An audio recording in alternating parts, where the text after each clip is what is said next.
Hello guys. तो इस video में हम इक्विवेलेंस ऑफ सिमिलर मैट्रिसेस के बारे में पढ़ेंगे। इक्विवेलेंस ऑफ मैट्रिसेस क्या होता है, किसको बोलते हैं? तो यहाँ पे है दो मैट्रिक्स के बारे में बात हो रही है, बी और A. Let A and B be two matrices of order m cross n। ध्यान दीजिए, दोनों मैट्रिसेस सेम ऑर्डर की होनी चाहिए, बी m क्रॉस n, ए भी m cross n। We say that A is equivalent to B if there is an invertible matrix P of order n cross n and an invertible matrix of Q of order m cross n। यहाँ पे दो matrix और बात हो रही है Q और P की, जो कि दोनों स्क्वायर मैट्रिसेस हैं और P का ऑर्डर है n क्रॉस n और Q का ऑर्डर है m क्रॉस n। एक बार फिर से देखें, मैट्रिक्स B, मैट्रिक्स A, इनका ऑर्डर है m क्रॉस n, ये है m क्रॉस n। ये दोनों मैट्रिसेस इक्विवेलेंस तब होंगी जब हमारे पास दो और मैट्रिक्स हो q और p, और दोनों स्क्वायर मैट्रिक्स होंगे। p की पोजीशन इधर है, q की पोजीशन इधर है।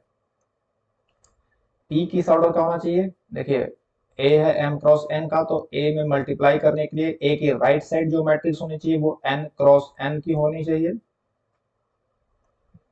ठीक है, n क्रॉस n की होनी चाहिए, और q जो होनी चाहिए वो m क्रॉस m की होनी चाहिए, क्योंकि ये इक्वल होना चाहिए, ये इक्वल होना चाहिए मल्टीप्लिकेशन के लिए। ये आप सभी जानते हैं, तभी मल्टीप्लिकेशन हो सकता है।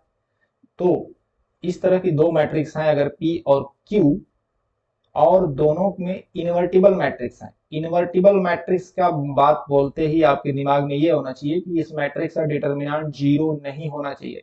Invertible matrix means determinant is not equal to zero. अगर डिटर्मिनेंट जीरो है तो मैट्रिक्स इन्वर्टिबल नहीं होगी।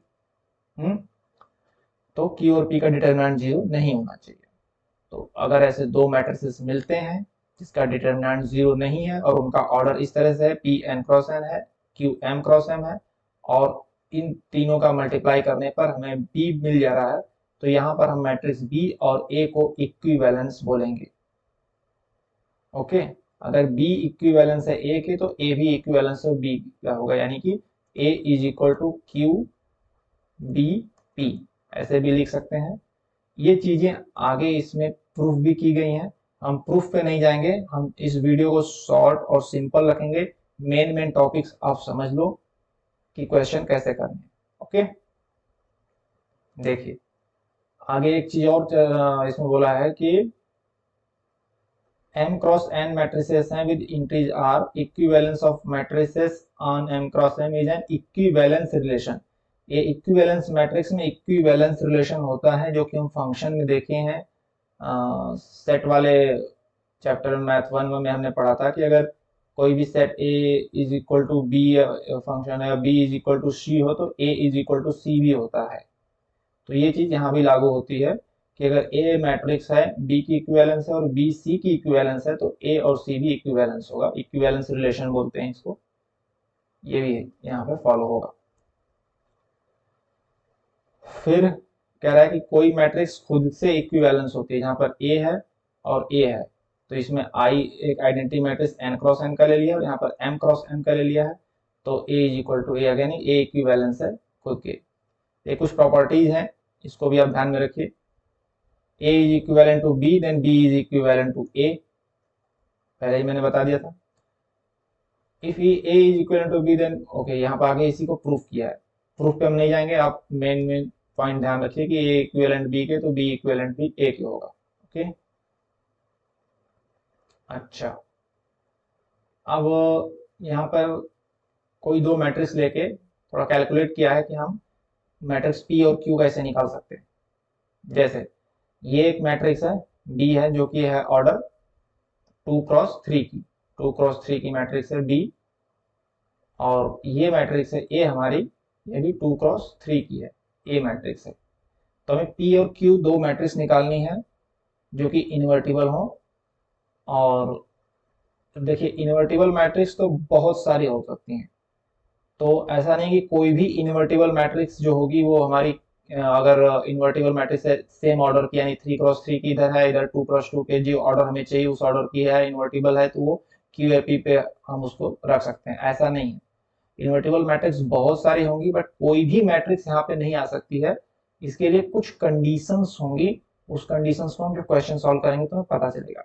जैसे यहाँ पर हमें Q और P दो मैट्रिक्स निकालनी है, तो Q को इसने खुद से ले रखा है 0 1 और 1 0, क्योंकि हमें 2x2 चाहिए। यहाँ पर ये हमारी जो मेन मैट्रिक्स है B और A 2x3 की है, तो इसके राइट में जो मैट्रिक्स चाहिए वो हमें 3x3 की चाहिए और लेफ्ट में जो चाहिए वो 2x2 की चाहिए।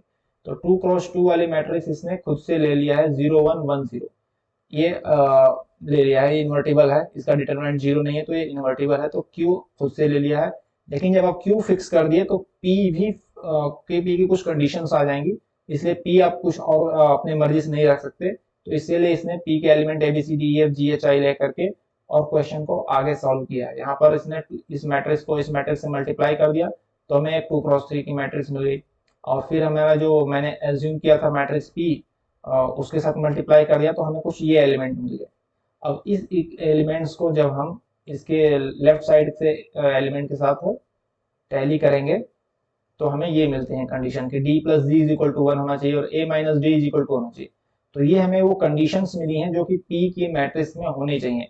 p मैट्रिक्स तो इन्वर्टिबल होना चाहिए, साथ के साथ उसके जो एलिमेंट्स हैं उनके बीच में जो रिलेशन है वो इस तरीके से होने चाहिए। अब हम इस रिलेशन को जस्टिफाई करते हुए p के एलिमेंट्स को हम कैलकुलेट कर सकते हैं। सपोज दैट अब यहाँ पर जैसे इसने किया है कि d को एक बार 0 ले लिया है, e को 0 ले लिया है, f को 0 ले लिया है, तो यहाँ से a b c और g h i की वैल्यूज निकल आई हैं और इन वैल्यूज को जो पुट कर दिया है तो मैट्रिक्स p हमें मिल गया है। हम ऐसा नहीं कर रहे हैं कि अब d e f को 0 ही ले, हम डी ई एफ को 1 ले सकते हैं, 2 ले सकते हैं, कुछ भी लेकर के, लेकिन वो इस कंडीशंस को फुलफिल कर रही हैं तो वो मैट्रिक्स पी को हम उस तरह से बना सकते हैं। इसलिए पी की मैट्रिक्स कई सोल्यूशन हो सकता है, कई वैल्यूज हो सकती हैं, बट कोई भी नहीं हो सकता है उसमें ये कंडीशंस फुलफिल होगी जिस कंडीशन की हम बात कर रहे थे कि इन्वर्टिबल मैट्रिक्स होनी चाहिए, लेकिन कुछ कंडीशंस उसमें होंगी। तो वो कंडीशन ये होंगी जब हम उस क्वेश्चन को सॉल्व करेंगे तब हमें मिलेंगी, और इस कंडीशन को फुलफिल करते हुए हम उसकी जो वैल्यूज है कोई भी कुछ भी रखें, इस तरह से कई इसके वैल्यूज होंगे। देखिए, note that p is not unique because there are infinitely many solutions of the above three systems. तो हमारे ये जो सिस्टम मिला है इसमें कोई भी, हम एक बार 0 0 रख लिया तो हमें दूसरी वैल्यूज मिल गई, तो इसको रख करके हमें p मिल गया। तो यहाँ पर आपने देखा कि हमारे पास दो मैट्रिक्स थी a और b, तो हमने p और q को कैसे कैलकुलेट किया। आगे क्वेश्चन में और हम तरीका देखेंगे। यहाँ पर आगे जो किया है वो इसी को एक लार्ज वैल्यू के साथ लिए, नहीं, finding the matrix p and q in particular case. Particular case क्या होता है कि इक्विवेलेंस मैट्रिक्स है, इसके आगे सिमिलर मैट्रिक्स भी आएंगी। तो इसमें जो पर्टिकुलर केस का मतलब कि दो वेक्टर स्पेस है, उनका जो ट्रांसफॉर्मेशन है और उनकी जो बेसिस है, उस कंडीशन में जो मैट्रिक्स बनती हैं तो उनके बीच कैसे इक्विवेलेंस रिलेशन या सिमिलर रिलेशन होता है उसको हम देखेंगे। तो यहाँ पर एक जनरल फॉर्म में चीजें एक्सप्लेन की गई हैं, मैं आपको सिंपल एक्सप्लेन करता हूँ आगे। तो इक्विवेलेंस रिलेशन क्या होता है इन terms of linear transformation in between two vector spaces. जैसे यहाँ पर लीनियर ट्रांसफॉर्मेशन है टू वेक्टर स्पेसेस के बीच में, R3 to R2 vector spaces में लीनियर ट्रांसफॉर्मेशन है, तो इसमें हमें इक्विवेलेंस मैट्रिक्स कौन सी मिलेगी।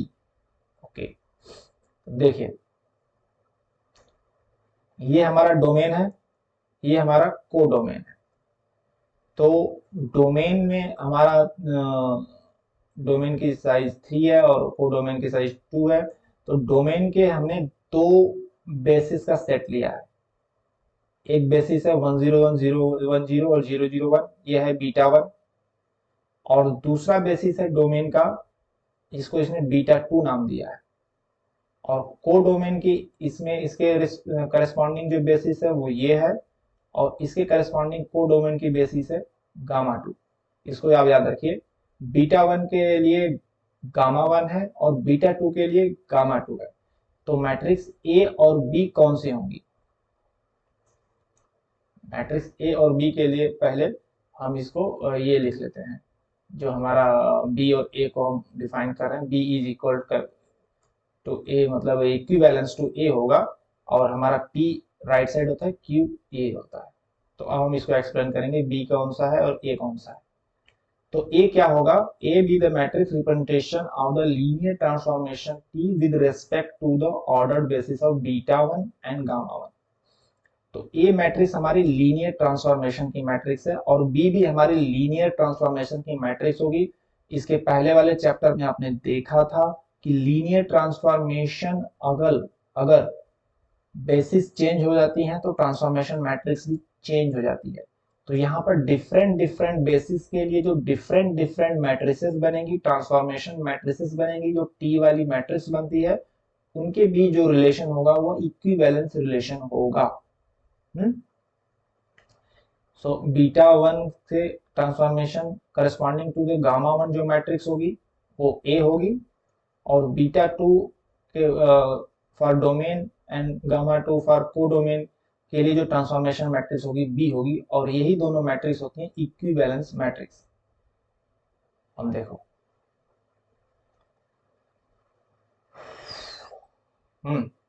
और पी और क्यू क्या होता है वो भी हम देखेंगे। तो यहाँ पर जो बेसिस लिया है ये बीटा वन है, और इसका ट्रांसफॉर्मेशन किया है इस फार्मूले के हिसाब से, ये आप कर लेना।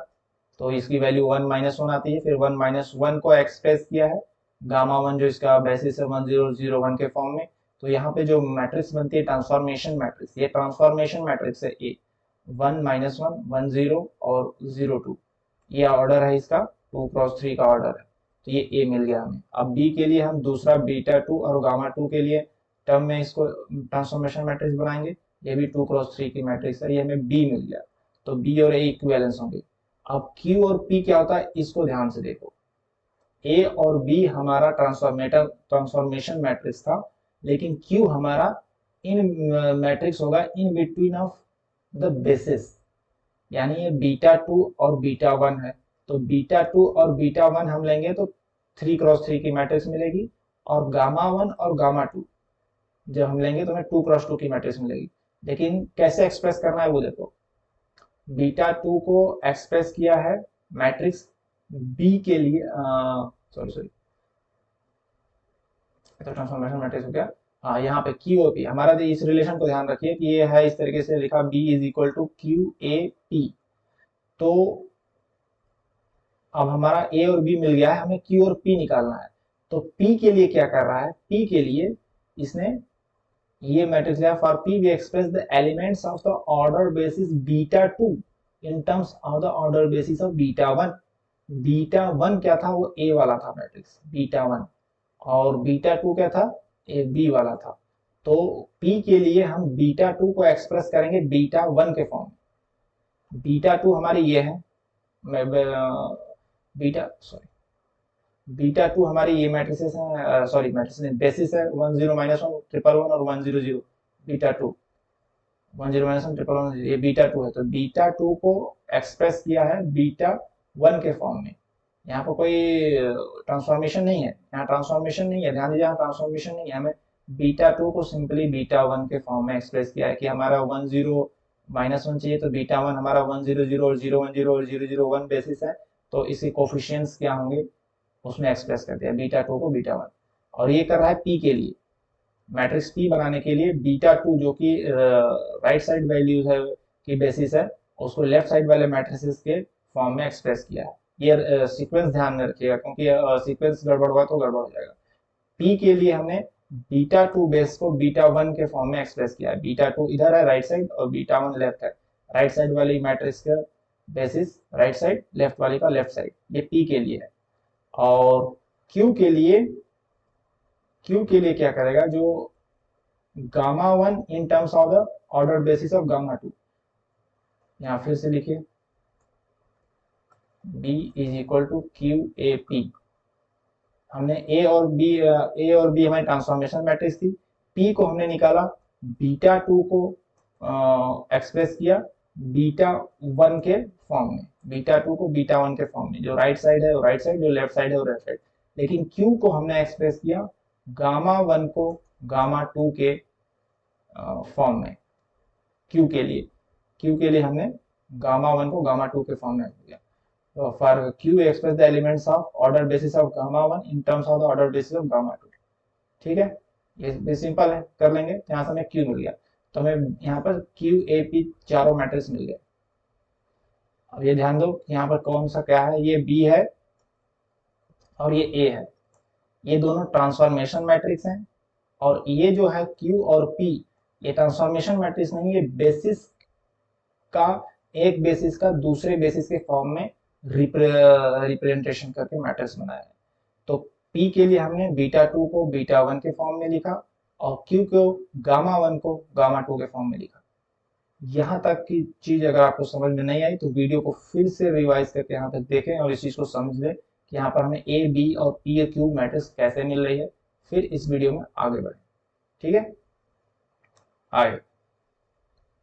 आगे देखते हैं other characterization of equivalent matrix. Equivalent matrix के और क्या क्या कैरेक्टरिस्टिक्स होते हैं। अगर यहाँ तक आपको समझ में आ गया इक्विवेलेंस मैट्रिक्स क्या होती हैं और कैसे बनती हैं, और तो हम आगे देखते हैं कि इसका एक और तरीका होता है चेक करने का कि इक्विवेलेंस मैट्रिक्स है या नहीं। पहला क्या है कि two matrices A and B are equivalent if A can be transform into B by a combination of elementary row और column operation. Elementary row operation लगा के अगर एक मैट्रिक्स को आप दूसरी मैट्रिक्स में कन्वर्ट कर पा रहे हो तभी दोनों मैट्रिक्स इक्विवेलेंट होंगी। जैसे इस वाले एग्जांपल में इसने करके दिखाया है, आप समझ लो, खुद से भी कर सकते हो, ये आपने कर रखा है। एलिमेंट्री रो ऑपरेशन लगा करके इसने r1 is equal to r1 plus r2, r2 is equal to r2 plus 2 r3 क्या क्या होता है एलिमेंट्री रो ऑपरेशन आपने कर रखा है, जानते हैं। तो यहाँ से इसने मैट्रिक्स ए से स्टार्ट किया और इसको मैट्रिक्स बी मिल गया, तो इसलिए ए और बी होंगी वो इक्विवेलेंट मैट्रिक्स होंगी। ओके, और इक्विवेलेंट मैट्रिक्स वाली प्रॉपर्टी जो होती है जब हमारा मैट्रिक्स m क्रॉस n का हो। इसके आगे जब हम सिमिलर मैट्रिक्स पढ़ेंगे वहां पर स्क्वायर मैट्रिक्स की बात होगी, वहां पर m क्रॉस m होगा या n क्रॉस n होगा, सिमिलर स्क्वायर मैट्रिक्स होगी। यहाँ पर स्क्वायर कंपल्सरी नहीं है, स्क्वायर भी हो सकता है और रेक्टेंगल मैट्रिक्स भी हो सकती है। दूसरा जो सबसे सिंपल तरीका है पता करने का कि हमारी मैट्रिक्स इक्विवेलेंट है नहीं, ये सबसे सिंपल तरीका है कि आप दोनों मैट्रिक्स का रैंक निकालो। अगर रैंक इक्वल है तो वो इक्विवेलेंट होगी, अगर रैंक इक्वल नहीं है तो इक्विवेलेंट नहीं होगी। रैंक कैसे निकालते हैं आपको पता है, उसमें एलिमेंट्री रो ऑपरेशन लगाइए और जितने पाइवोट एंट्री मिलती है वही उसका रैंक होता है। जैसे आगे वाले एग्जांपल में इसने क्या है कि ए और बी का एलिमेंट्री रो इचेलॉन फॉर्म में करके ये फॉर्म आया है, तो हम दोनों की यहाँ पर जो 3 पाइवोट मिल रहा है यानी कि इसकी रैंक भी 3 है ए की और बी की भी 3 है, तो इक्विवेलेंस हो गई। अब इसको पूछ रहा है इक्विवेलेंट है कि नहीं, तो यहाँ पर इसने एलिमेंट्री रो ऑपरेशन से मैट्रिक्स ए को बी में कन्वर्ट कर दिया तो मिल गई मैट्रिक्स बी, तो इक्विवेलेंट हो गया। इस तरह से कई तरीके हैं इक्विवेलेंसी चेक करने का, आपको जो इजी लगे वो कर सकते हो। अगले वाले में इसने कन्वर्ट नहीं किया बट दोनों को इसने एचेलॉन फॉर्म लगा करके रैंक निकाल लिया। इसका जो रैंक आ गया 3 और इसका रैंक आ गया 3 नहीं आया, देखिए एक रो पूरी 0 हो गई तो इसका रैंक आ गया 2 और इसका 3 जो कि इक्वल नहीं है यानी कि इक्विवेलेंस नहीं है। सिंपल है, अपने रैंक निकाल लो, कंपेयर कर लो, रैंक सेम नहीं है तो इक्विवेलेंस नहीं होगा। ठीक है, यहाँ पे भी रैंक इसका 1 आ गया, इसका रैंक 2 है तो इक्विवेलेंस नहीं है। ओके, कुछ और प्रॉपर्टीज हैं देख लेते हैं। एक्सप्लेनेशन में नहीं जाएंगे, एक्सप्लेनेशन आप देख लेना। अगर दो मैट्रिक्स इक्विवेलेंट हैं तो उनका जो ट्रांसपोज होता है वो भी इक्विवेलेंट होगा, A transpose and B transpose equivalent होगा।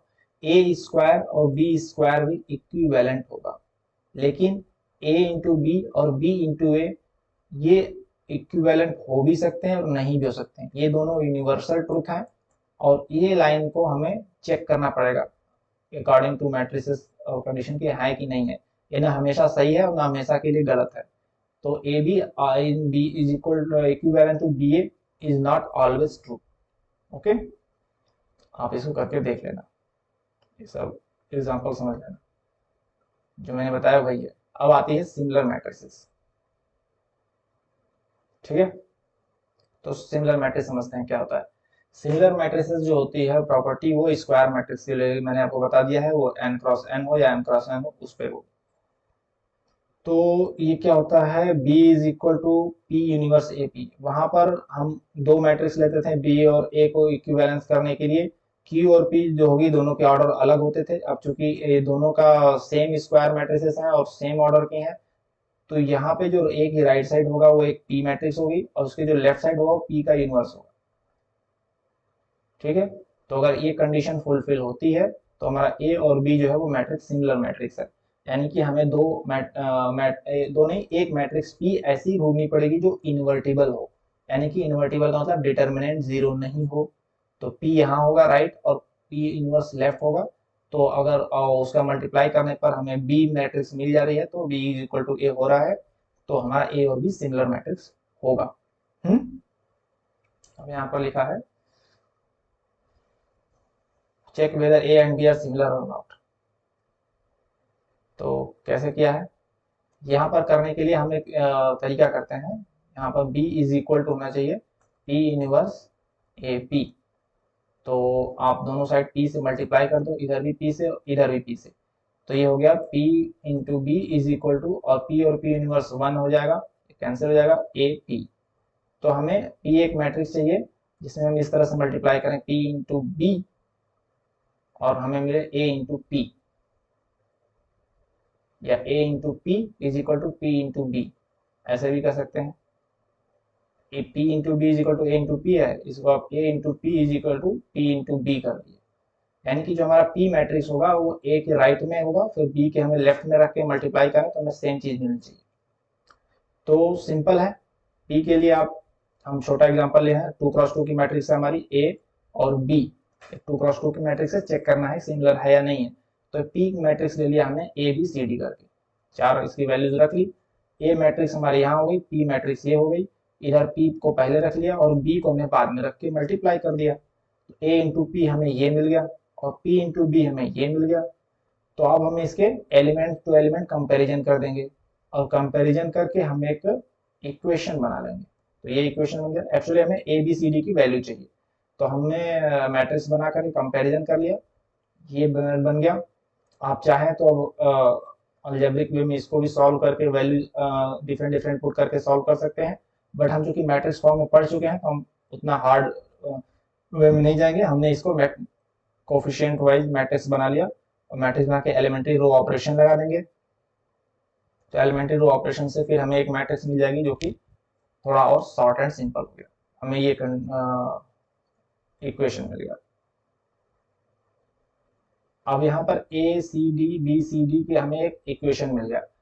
तो यहाँ पर हमें ए बी सी डी की वैल्यू निकालनी है मैट्रिक्स पी के लिए, तो जो कि इन्वर्टिबल मैट्रिक्स होगी, तो हमारा ए और बी जो है वो मैट्रिक्स सिमिलर हो जाएंगी। तो यहाँ पर कोई वैल्यूज फिक्स नहीं है, आप इसको वैल्यू निकालने के लिए इसने क्या किया है, therefore there can be infinitely possible choices for p, in particular if c को -1 और d को 1 ले लिया। आप 0 1 लेके भी वैल्यूज निकाल सकते हो कि ए बी सी डी की वैल्यूज कोई से हो सकती हैं, कोई फिक्स सोल्यूशन नहीं है। तो यहाँ पे इसने c को वैल्यू -1 ले लिया और d की वैल्यू 1 लेकर के a और d बाकी की वैल्यू निकाल लिया। तो हमारा जो मैट्रिक्स p बन गया, ए बी सी डी की जो वैल्यू आएंगे उसको पुट कर दिया, तो मैट्रिक्स p बन गया ये। और हम यहाँ पर करके देख सकते हैं कि इसका जो डिटर्मिनेंट है वो हो गया 5 -4 इज इक्वल टू 1, यानी कि जीरो नहीं होगा, यानी कि P इज इनवर्टिबल मैट्रिक्स। तो P इनवर्टिबल है, यानी कि हम लिख सकते हैं B इज इक्वल टू, या ए पी सॉरी हाँ B is equal to P inverse A P लिख लो, या A P is equal to P B, अगर ऐसे लिख सकते हैं। तो हमारा A और B जो है सिमिलर मैट्रिक्स है। हमने ये लेकर के स्टार्ट किया था और हमें एक मैट्रिक्स P मिल गई जो कि इनवर्टिबल मैट्रिक्स है, तो इसका मतलब कि A और B सिमिलर मैट्रिक्स है।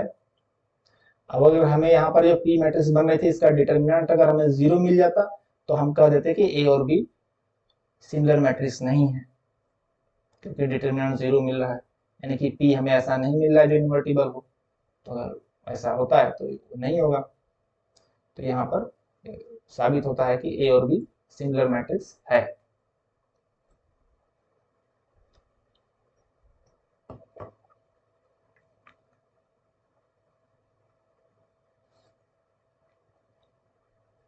ओके।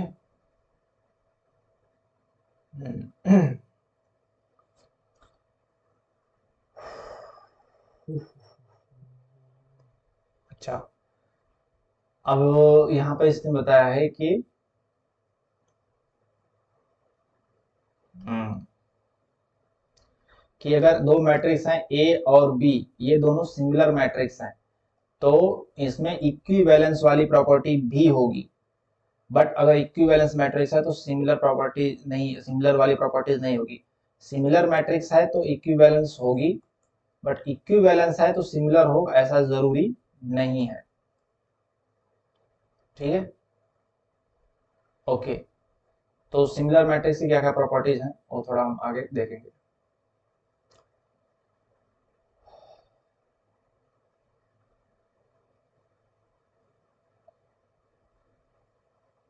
सेम, इक्विवेलेंस के लिए रैंक बराबर होना चाहिए, तो सिमिलर के लिए भी रैंक बराबर होना चाहिए। अगर रैंक बराबर नहीं है तो इक्विवेलेंस नहीं होगी, तो यानी सिमिलर भी नहीं होगी।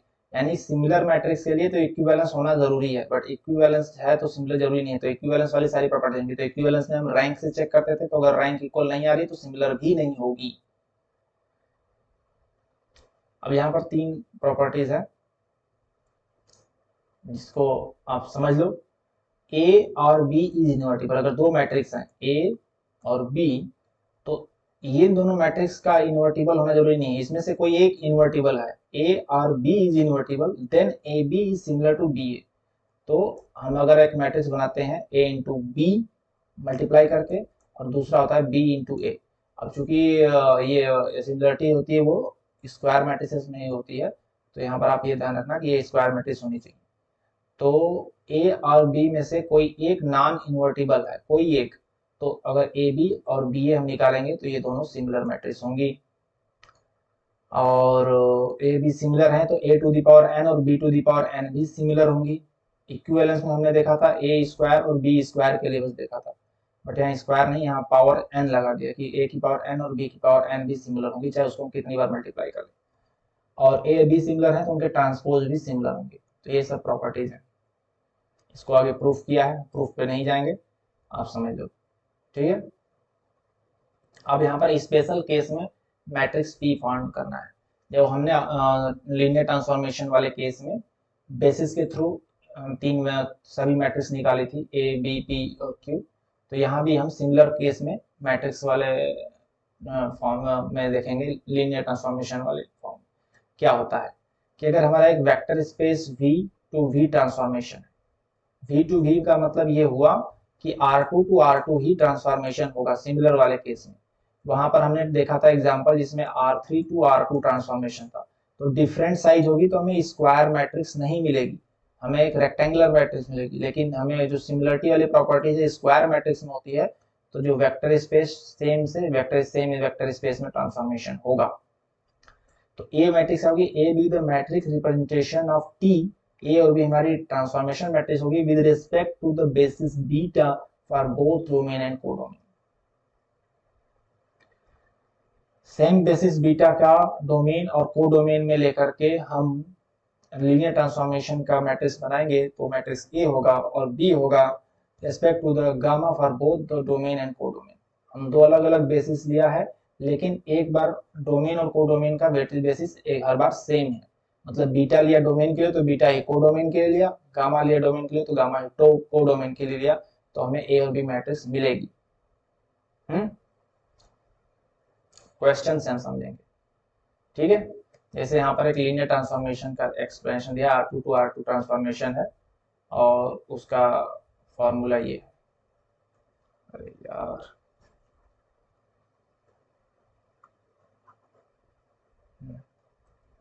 सो R2 टू R2 ट्रांसफॉर्मेशन का ये फार्मूला है, और इसके जो बेसिस है वो देखते हैं आगे क्या क्या है। तो A B the matrix representation of the linear transformation T with respect to the ordered basis 1 0 0 1 for both domain and codomain, and D be the matrix representation of the linear transformation T with respect to the ordered basis gamma 1 2 minus 1 for both domain and codomain। तो domain और codomain के लिए हमें same basis लेना है। तो ए के लिए जब लेंगे ट्रांसफॉर्मेशन तो हमारी बेसिस ये होगी 1 0 0 1, तो हमारा जो ट्रांसफॉर्मेशन फार्मूला था हम उसके ट्रांसफॉर्मेशन की वैल्यू निकालेंगे और सेम बेसिस में उसको रिप्रेजेंट करेंगे। तो उसकी जो मैट्रिक्स ट्रांसफॉर्मेशन मैट्रिक्स मिलेगी हमारा ए हो गया। और बी के लिए हम उसके दूसरी बेसिस को लेकर के सेम चीज करेंगे, ये आप कर सकते हो। तो वो जो हो गया गामा वाला बेसिस हो गया, उसकी जो मैट्रिक्स बनी वो बी बनी, ट्रांसफॉर्मेशन मैट्रिक्स। तो ए और बी हमारी ट्रांसफॉर्मेशन मैट्रिक्स है और ये होंगी सिमिलर मैट्रिक्स होंगी, बट हमें अभी एक मैट्रिक्स पी निकालना है। तो पी क्या होगा, next we compute P and P inverse for both we express the elements of the order basis of gamma in terms of the order basis of beta. P के लिए हमें देखिए P कहाँ पे है, बी इधर है, पी यूनिवर्स यहाँ है, ए है, फिर पी है। तो पी के लिए गामा को एक्सप्रेस किया है बीटा के फॉर्म, बीटा हमारा ये है और गामा हमारा ये है। बी वाली मैट्रिक्स का जो बेसिस है वो गामा है, ए वाली मैट्रिक्स का जो बेसिस है वो बीटा है।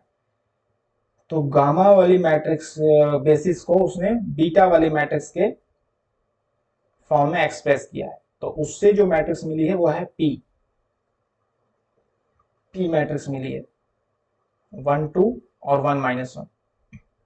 और ये कैसे मिली है, हमने बीटा के बेसिस को गामा के बेसिस को बीटा के फॉर्म में एक्सप्रेस किया है और गामा हमारी बी वाली मैट्रिक्स से रिलेटेड है और बीटा हमारी ए वाली मैट्रिक्स से रिलेटेड है। तो ये आप थोड़ा रिलेशन ध्यान में रखिएगा। तो यहाँ पर दोनों बेसिस को एक दूसरे फॉर्म में एक्सप्रेस करके पी निकाला है। और पी यूनिवर्स के लिए क्या किया है, उल्टा, पी यूनिवर्स के लिए बेसिस बीटा को इन terms of the basis gamma, beta को गामा के टर्म में एक्सप्रेस कर दिया तो पी यूनिवर्स निकल गया। तो आपने देखा ए और बी कैसे निकला, ए और बी हमारी ट्रांसफॉर्मेशन मैट्रिक्स है और पी यूनिवर्स हमारी जो बेसिस है उनको एक बेसिस को दूसरे बेसिस के फॉर्म में लिख करके मैट्रिक्स पी निकल रहा है। तो यहाँ से हमें जो मिल रहा है वो ये मिल रहा है, पी ए और बी मैट्रिक्स को इसने कैलकुलेट किया है। ध्यान देने वाली बात यह है कि मैट्रिक्स पी हमारा इन्वर्टिबल होना चाहिए, डिटरमिनेंट 0 नहीं होना चाहिए। सेम चीज ने R3 टू R3 ट्रांसफॉर्मेशन में किया है, ठीक है। R3 तो R3 ट्रांसफॉर्मेशन में इसने दो बेसिस है, ये बीटा है for both domain codomain, gamma है ये for both domain and codomain. तो हमारी जो मैट्रिक्स ए मिलेगी वो बीटा का ट्रांसफॉर्मेशन, बीटा बेसिस को लेंगे 1 0 0 और इसकी जो ट्रांसफॉर्मेशन वैल्यू है वो इस फॉर्मूले से हम निकालेंगे। उसके बाद इस ये वैल्यू के लिए हम सेम बेसिस को एक्सप्रेस करेंगे। तो जो कोफिशिएंट मैट्रिक्स बनेगी वो हमारी मैट्रिक्स ए होगी ट्रांसफॉर्मेशन की। सेम चीज हम करेंगे अगले दूसरे बेसिस के लिए और इसकी जो कोफिशिएंट की मैट्रिक्स बनेगी, ट्रांसफॉर्मेशन मैट्रिक्स बनेगी, वो हमारी बी होगी। अब हमें पी और पी यूनिवर्स निकालना है तो उसके लिए पी के लिए बीटा को एक्सप्रेस किया है, नहीं सॉरी, गामा को एक्सप्रेस किया है बीटा के फॉर्म में, बेसिस को, ट्रांसफॉर्मेशन नहीं है, बेसिस को एक्सप्रेस कर रहे हैं। और पी यूनिवर्स के लिए बीटा को एक्सप्रेस किया है गामा के फॉर्म में। तो ये आप इसको थोड़ा सा ध्यान देकर समझ लीजिए किसको किसके फॉर्म में कब एक्सप्रेस कर रहे हैं, तो आप निकाल लोगे, इतना टफ नहीं है, सिर्फ कैलकुलेशंस हैं। अगर आपको सीक्वेंस पता होना चाहिए कि ए के लिए हमें किससे कैसे क्या करना है, बी के लिए क्या करना है और पी यूनिवर्स के लिए क्या करना है, तो आप ये चारों मैट्रिक्स निकाल सकते हैं। अब इसकी प्रॉपर्टीज को हम ध्यान थोड़ा देख लेते हैं क्या होती है properties. A and B are two matrices of order n, then trace AB is equal to trace BA, determinant of A is equal to determinant of A into determinant of B। अच्छा, ये एक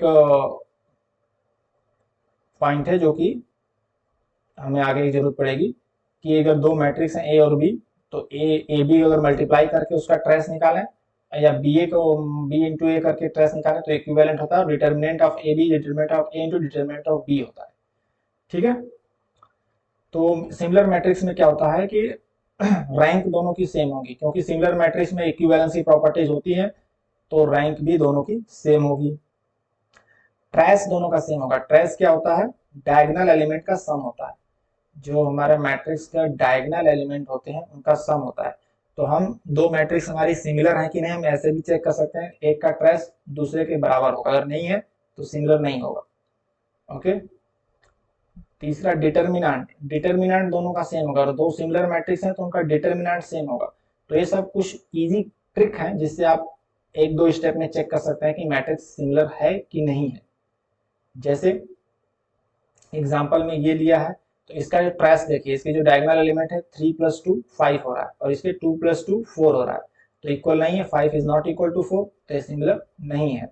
यहाँ पर 3 और 2 5 हो रहा है, 4 1 5 हो रहा है, ठीक है ये तो हो रहा है, लेकिन डिटर्मिनेंट क्या है, यहाँ डिटर्मिनेंट हो रहा है 3 2 6 और ये हो रहा है डिटर्मिनेंट 4, तो डिटर्मिनेंट इक्वल नहीं है, तो ये भी सिमिलर नहीं है।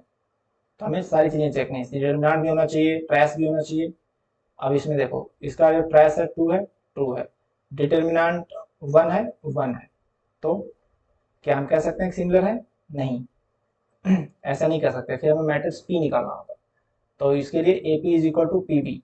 अब हम मैट्रिक्स पी ले लिया, A B C D, A B C D ले लिया, ये हमारी ए है, ये पी है, ये पी है और बी है। आपको एग्जाम में ऐसा ही करना होगा सिमिलरिटी चेक करने के लिए, या आपको मैट्रिक्स पी ले रख लो, फिर आप मल्टीप्लाई करके एक मैट्रिक्स इधर बनाओ, एक मैट्रिक्स इधर बनाओ, दोनों को इक्विवेलेंट कर दो, तो यहाँ से आपको वैल्यू मिल जाएंगी, A is equal to 0, B minus C is equal to, यानी कि B is equal to C. तो ए बी सी डी की जब आप वैल्यू रखोगे तो आपको ये मैट्रिक्स मिल गया 0 1 और 1 0, जो कि इनवर्टिबल है, यानी कि डिटर्मिनेंट इसका 0 नहीं है, इसका मतलब ए और बी सिमिलर है। अगर ये हमारे मैट्रिक्स मिल रहा है जिसका डिटर्मिनेंट 0 हो जाता तो ए और बी सिमिलर नहीं होती। फिर एक्सरसाइजेज, एक्सरसाइजेज आप ट्राई करना खुद से, नहीं आएगा तो क्वेश्चन कमेंट में लिखिए, या फिर हम नेक्स्ट डाउट सेशन में कर लेंगे क्लियर। तो यहाँ पर हमारा इक्विवेलेंस और सिमिलर मैट्रिक्स का चैप्टर खत्म होता है। पार्ट 2 में हम वीक 7 के अगले कंटेंट को देखेंगे।